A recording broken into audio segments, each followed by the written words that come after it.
Hello and welcome to Loki the Godcast. I'm your host, Loki. First, let's get some business shit out of the way, shall we? If you have a suggestion for the show, or a weird or funny news article you'd like featured on the show, or if you just want us to shout you out, shoot us a line to lokiisagodcast@gmail.com. Once again, that's LokiIsagodcast@gmail.com. Be sure to include your name and where you're from. Now, I want to start the show off today with a bit called the Hollywood Obits. These are people who are gone and have left behind a huge body of work, and they will be missed. First is Roland Dupree, the real-life model for Disney's Peter Pan. He has died at the age of 89. Dupree was an actor, choreographer, and dancer who served as the live-action model for Disney's 1953 animated classic, Peter Pan. He also played Shirley Temple's boyfriend in 1942's Miss Annie Rooney. He later signed a contract with MGM and portrayed Anne Southern's lovesick bellhop in 1944's Maisie Goes to Wren. His cause of death was natural causes, and he died in Albuquerque, New Mexico. He will be missed. Next up is George Cole, British TV and film icon. He died at the age of 90. He was the last surviving cast member of Laurence Olivier's Henry V and appeared in titles including Cleopatra and Scrooge, but will best be remembered for the long-running UK TV series Minder. Cole died after a short illness on Wednesday in a hospital, his agent announced. He will also be missed. Next up is Leela Swift, director of soap operas Dark Shadows and Ryan's Hope. She died at the age of 96.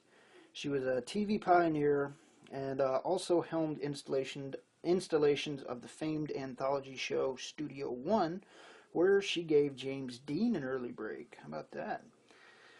Swift, who won 3 Daytime Emmy Awards for her work on another daytime serial, Ryan's Hope, died peacefully in bed on Monday in Santa Monica, according to Starz Entertainment, where her son, Russell Schwartz, is Senior VP of Business and Legal Affairs.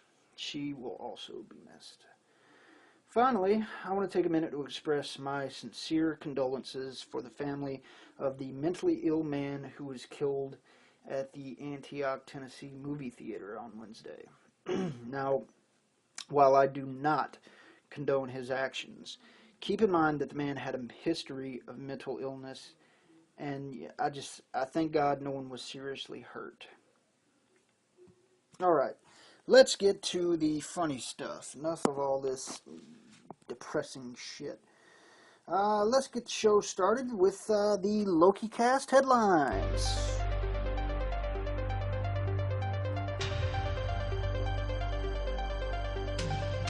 Coming to you live from my bedroom.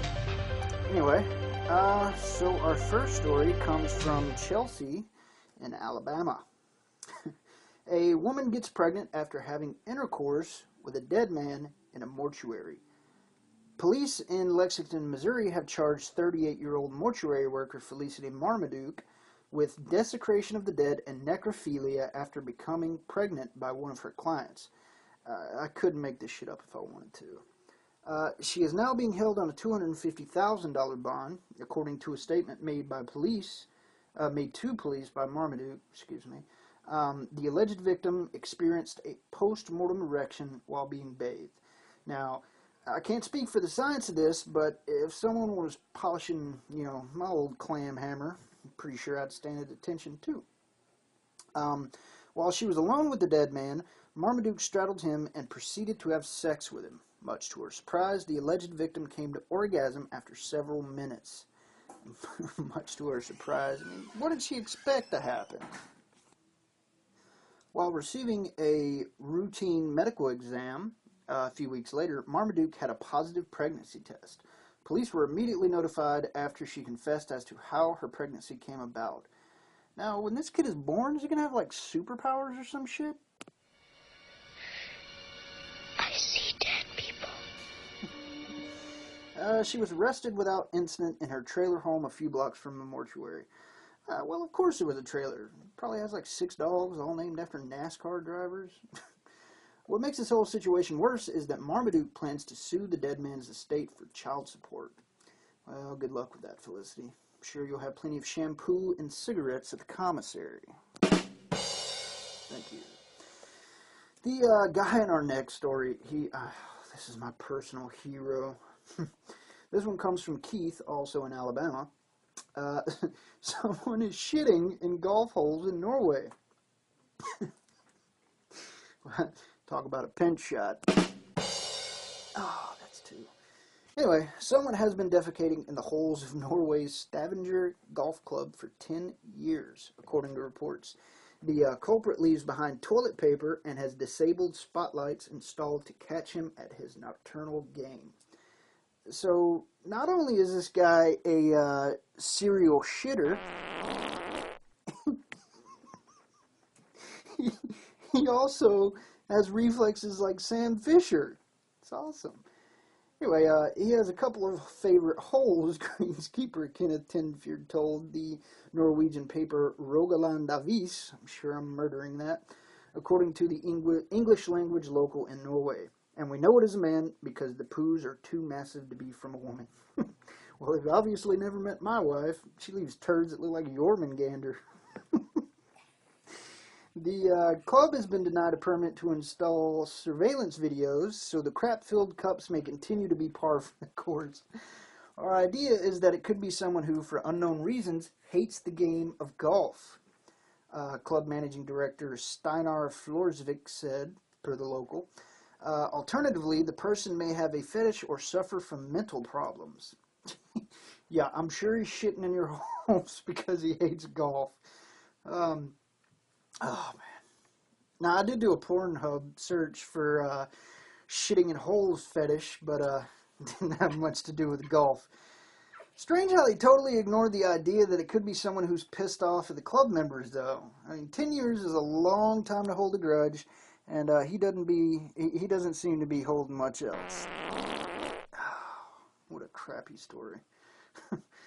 John Travolta is in the news. John Travolta is breaking his silence and defending the Church of Scientology a week after HBO aired its documentary, Going Clear, Scientology and the Prison of Belief. I haven't experienced anything that the hearsay has claimed, so why would I communicate something that wasn't true for me? Travolta told the Tampa Bay Times, saying he has not watched the film and doesn't plan to. It just wouldn't make sense, nor would it make sense for Tom, I would imagine. So John, your view is if it didn't happen to you personally, it didn't happen at all. What kind of fucked up view is that? And again, personal testimony of the kind in the film is not hearsay either. You know, not when you have personal, testimony of what actually went on. You should read there, John. Anyway, both Travolta and Cruise are discussed in Going Clear, which is based on Lawrence Wright's 2013 book and directed by Alex Gibney, as two of the church's most influential members.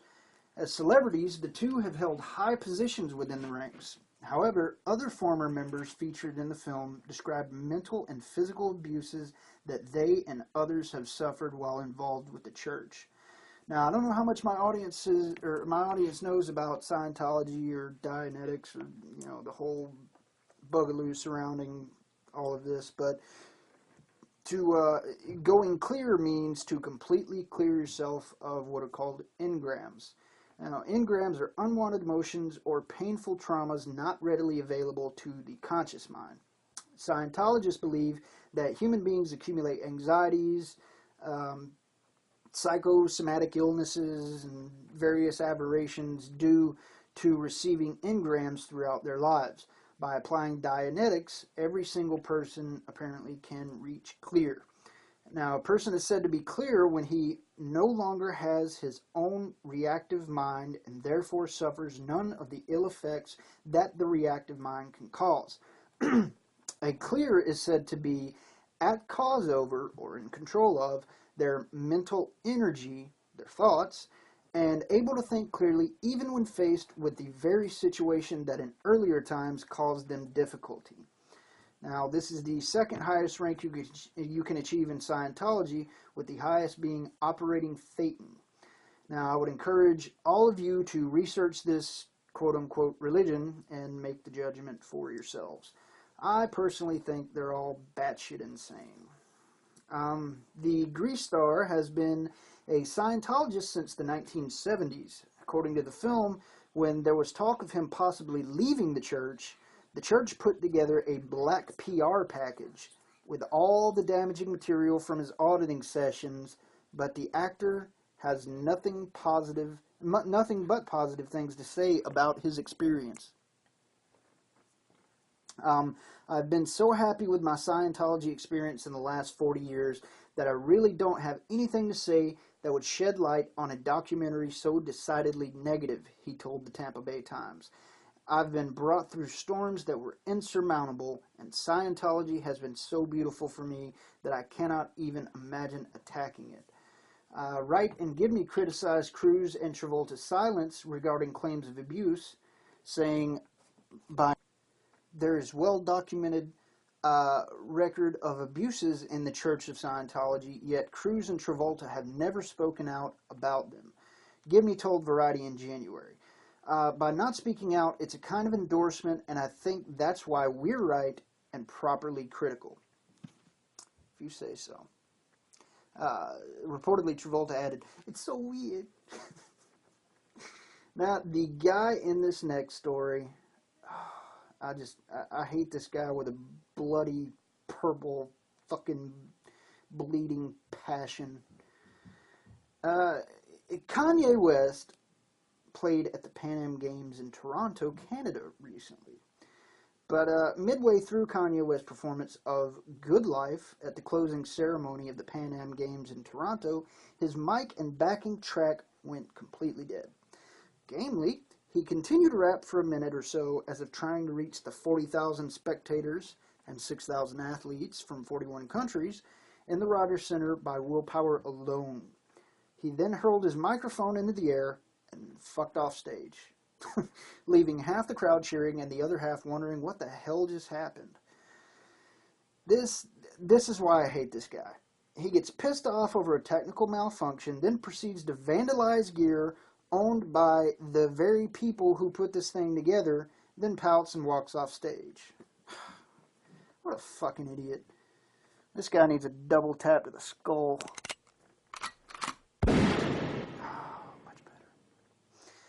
You'll remember that Glastonbury and Ottawa Blues Fest attendees petitioned against his lack of rock credentials this summer, and before the Pan Am Games, 54,000 people petitioned to have him removed on the grounds that he wasn't Canadian enough.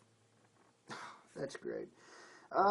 We have great musicians here who are not headbanging music, moaned one benighted soul. Another warned, no talent, and his message is satanic. Well, I tend to agree. The no talent part, at least. I personally think he wouldn't be allowed into hell. I doubt even Satan could put up with this guy. So, what happened? Apparently, Taylor Swift cut his mic off, came out on stage and said, "Yo, Kanye, I'm going to let you finish, but Oasis had the best album of all time." Nah, I'm just kidding. That didn't work. But anyway. And that's it for the LokiCast headlines. Next up is movies that will suck. First one here is called Jane's Got a Gun. Or Jane Got a Gun, excuse me. Oh, this movie. Natalie Portman, Michael Fassbender, Jude Law, a blacklist screenplay. What could possibly go wrong? Turns out, fucking everything. Scheduling problems with X-Men forced Fassbender to bail. Director Lynn Ramsey, allegedly didn't show up for the first day of shooting, which caused Jude Law to pull out of the project. With hundreds of crew members already on set, decision was made to push forward, and Gavin O'Connor, Ewan McGregor, and Joel Edgerton were called to plug in the holes. So, As such, Jane Got a Gun's release date has been repeatedly pushed back. There's also been at least one round of reshoots and some troubling whispers about whether people were on the same page. Okay, so this movie will suck if it ever gets, to filming. Next is Terminator Genesis. Now, I am a total Terminator apologist. I like the first two movies like every other sane human being in the entire world, but I'll also find ways to excuse the much worse third and fourth movies. Why? Because I love Terminator, and I would rather have a mediocre Terminator than no Terminator.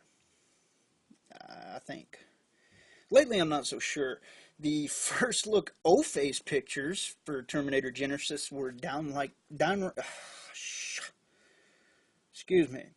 The first look O-face pictures were downright confusing, and the basic plot kind of sounds like a hot mess. The plot goes a little something like this. When John Connor, played by Jason Clarke, leader of the human resistance against Skynet, sends Kyle Reese, Jay Courtney, back to 1984 to protect his mother, Sarah, Amelia Clarke, from a Terminator assassin. An unexpected turn of events creates an altered timeline. Instead of a scared waitress, Sarah is a skilled fighter and has a Terminator guardian, Arnold Schwarzenegger, by her side. Faced with unlikely allies and dangerous new enemies, Reese sets out on an unexpected new mission. Reset the future. Are you serious? Oh, come on! I mean, wasn't Kyle Reese John Connor's dad? Just based on that leaky plot point alone, this movie will suck. So, last on our list of movies that will suck is London Has Fallen, the sequel to 2013's Olympus Has Fallen. Now, let's be completely clear here. Olympus Has Fallen was a nice little movie. In one of the more shocking upsets of all time, it was somehow more enjoyable than White House Down. I'm totally fine with a sequel, but thus far, I kind of went like, Captain Kirk on that one. I'm totally fine with a sequel. Anyway, but this one hasn't gone completely as planned. Director Frederick Bond reached out to the original director, Antoine Fuqua,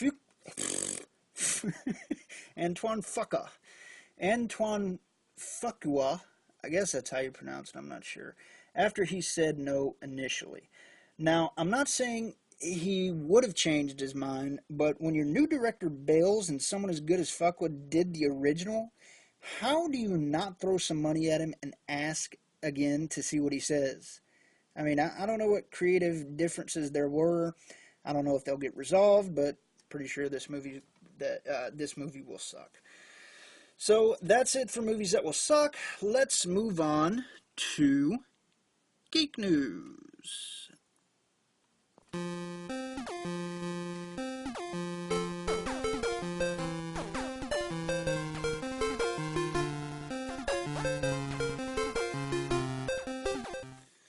Anyway, in case you missed it, both Google and Mozilla browsers have declared that the end of Flash on the internet is officially over. The era of Flash on the internet is officially over, excuse me. So, sit down, children, on the knee of old man internet here, as I regale you with tales of a simpler time when Adobe Flash was new and magical and simply the best way to get video and animation onto the web. In 1996, while we were embedding 50 pixel by 50 pixel GIFs onto our GeoCities and AngelFire pages, God, I miss them. Flash was the plugin that allowed webmasters to run animation and video in a browser with a set group of tools. All users had to do was install the Flash plugin into the browser we were using, and the internet instantly became more awesome. It was a big step forward from downloading and up-resing images line by line, and it changed porn forever. The internet has changed a lot in 19 years, though, and it turns out Adobe Flash is now recognized for exactly what it is: a portal that allows web-based scripts to run themselves on your computer. Flash is a huge open gate into your system if it's programmed incorrectly or if the hacker attacking you knows its ins and outs. Thus, major companies have been attacking Flash for years. If you have an Apple device running iOS, like me, you've been living Flash-free web existence for a while now as the internet switches over to HTML5, in my opinion, a far superior format. The programming language that is replacing Flash for graphics and video. It's a sad, sad day, though. So, Fallout 4 is in the news, and if you know me, you know I would literally fucking blow Todd Howard to get this game early. So, for the uninitiated, Fallout 4 is the sequel to 2008's post-apocalyptic RPG Fallout 3. You took the role of a citizen of the Vault, an underground bomb shelter after World War III decimated the planet.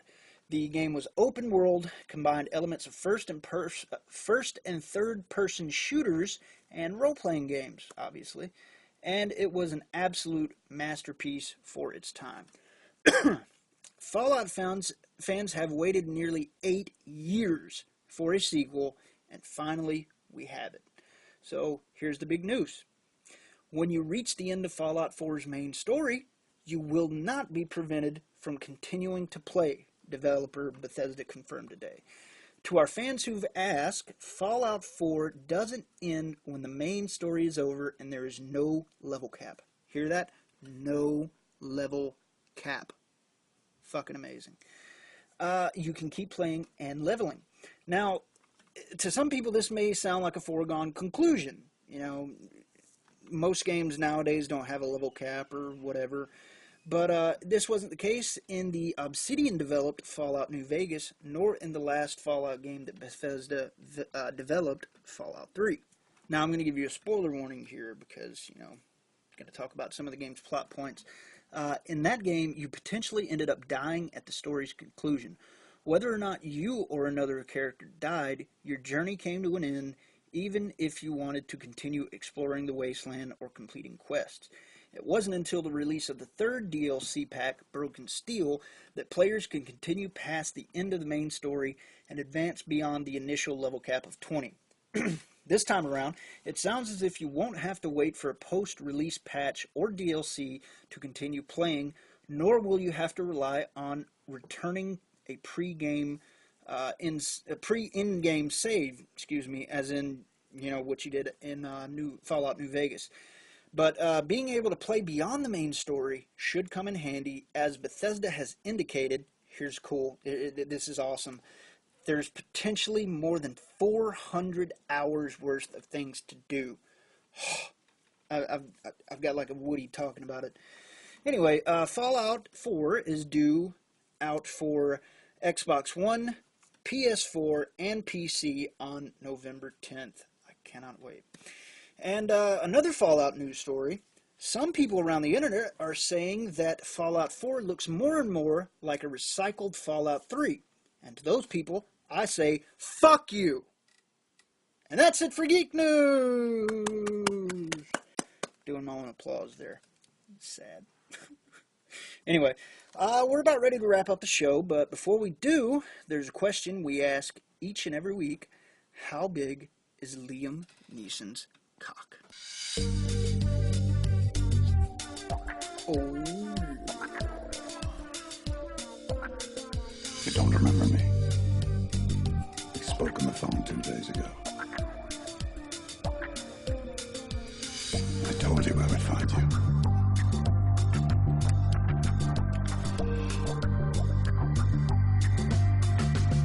Alright, that's enough of that. Anyway, here we go. First up, Liam Neeson's cock is so big that when he masturbates alone, it's still called a circle jerk. Liam Neeson's cock is so big, it tells Kanye to shut the fuck up. And he does. Ooh, I like that one. Liam Neeson's cock is so big, he doesn't have a tailor, he has a contractor. Liam Neeson's cock is so big that his pubes only grow on the north side. And finally, Liam Neeson's cock is so big that if you threw it over your shoulder like a continental soldier, it would fucking kill you. I hope you guys all enjoyed that. That's the show for this week. But be sure to tune in next week, subscribe, and let us know how you like the show. Search our Facebook group, LokiCast Podcast, and have a good weekend, guys. Bye.